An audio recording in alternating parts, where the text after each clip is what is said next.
Hey, hi out there. Nice to see you. Caught me off guard again, kind of working down here, down in the vaults of Kirkwood. My name's Film Brown. Welcome to At the Movies with Film. Yep, you heard it right.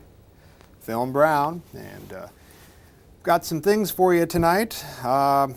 Looking forward always to being with you folks. I take you people very seriously, and I'm hoping that you're enjoying what we're bringing to you. Why don't you sit back and in your easy chair, get yourself some popcorn, whatever it is that you take while you're watching these, whatever it is you're eating, and we've got a little feature for you tonight. Got some ideas on this. What is it that we're showing tonight? Huh, Scott? Oh yeah, that's right. Tonight we're showing a very interesting film, a film that might frighten you, a film that might make you laugh. It's called House on the Haunted Hill by William Castle. He's the director and producer of this film.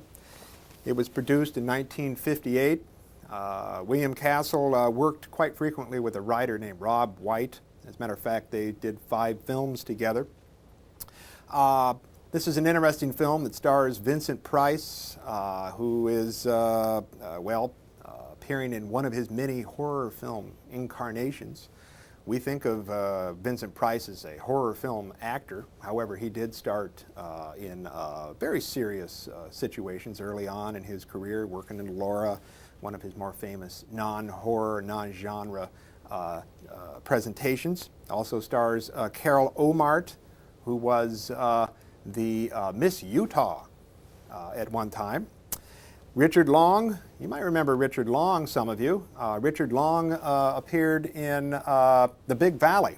He was one of those brother-type guys, if you remember that. He was also in 77 Sunset Strip. That kind of dates some of us.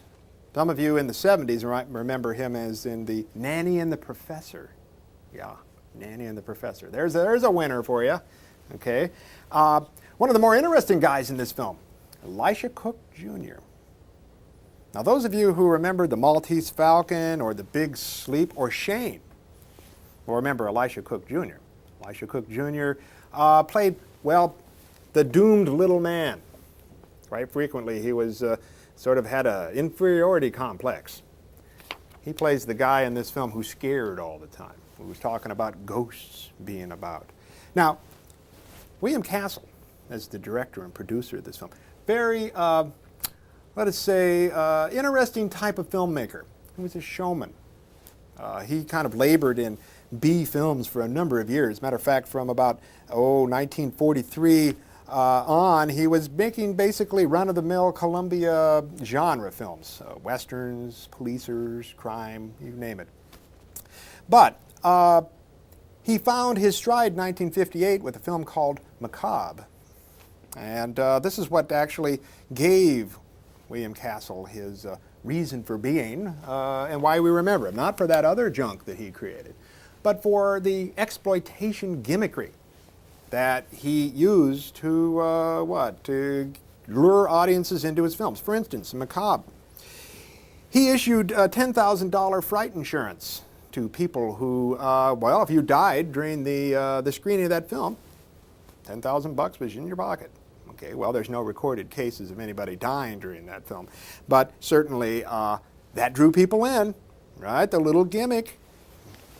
He made another film called Mr. Sardonicus, which happens to be one of my favorite films. I remember it watching it as a kid.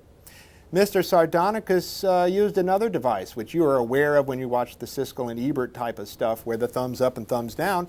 Here was a film that had 2 potential endings. And they had 2-shot endings in many of the early screenings of this. And the film would stop, and it would come on that you had a choice. Did the villain, was he going to die a horrible death? Or was he going to, open his mouth and eat the food that was before him? I kind of ruined the film for some of you, but the whole point is thumbs up, thumbs down. Well, needless to say, most people chose to go thumbs down because he was a pretty despicable villain, so they did, let him die. Well, today, if you rent that film, it's going to have only one version on it, and that is the consensual version, and that is thumbs down.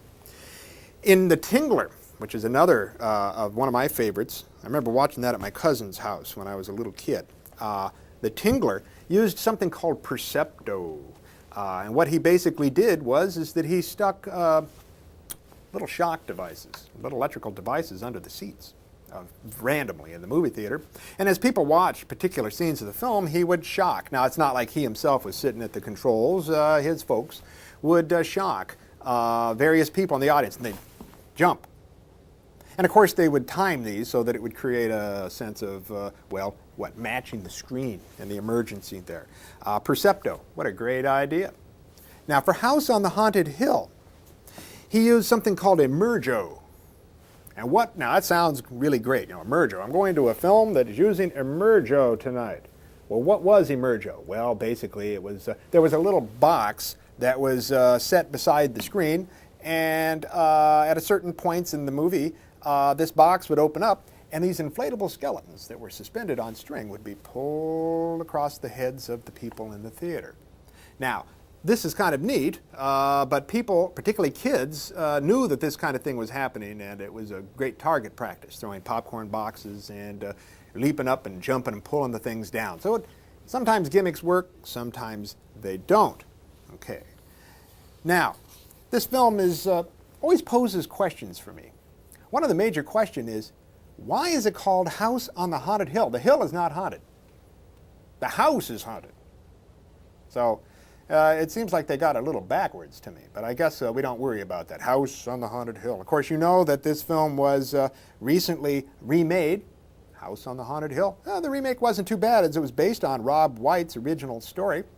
The thing I like about the remake is the soundtrack. The music is, and the use of sound effects far outstrip what they were capable of doing in 1958. House on the Haunted Hill, though, in its version that we have here, I think you'll enjoy it. I remember seeing this film when I was 6 years old at a drive-in. I was supposed to be asleep in the back seat, okay? And I watched it through remember those old cars that had the slit in between, I was watching it like, this is the way to watch a horror film. It's like a voyeur, right? Because that's really what these things are all about. And I remember scenes from this film, because I watched it in snippets. No doubt I fell asleep through parts of it. One of the best ways to watch a movie is to watch it asleep, wake up, watch a little of it, fall back to sleep again. Hey, you don't know what's going on. It might work into your dreams. You might have one hell of a scare on your hands. Okay, and I remember many scenes from this film having great deals of impact on me. Okay, these films we saw as kids, remember, they kind of create the primal scene in a certain sense of the key imagery that maybe peoples your dreams and so on. Well, House on the Haunted Hill, I think you'll enjoy it. It's a film that, I'd be interested in your feedback on it. There is an email address that you can get in touch with me and just shoot me an idea. Maybe you could answer that question about why the heck this thing is called House on the Haunted Hill. It still bugs the heck out of me, okay? I'd be happy to hear from you, okay? Look at that email address at the end. Well, that's enough for now. Okay, I got to get back to work here. Been down here sweating it out in the salt mines of Kirkwood here, okay? Dark and dank. I mean, look at this stuff. It's a mess down here, okay? But what the heck? Seems to work for me, okay? Don't forget to email me. Okay. Roll 'em, Smokey.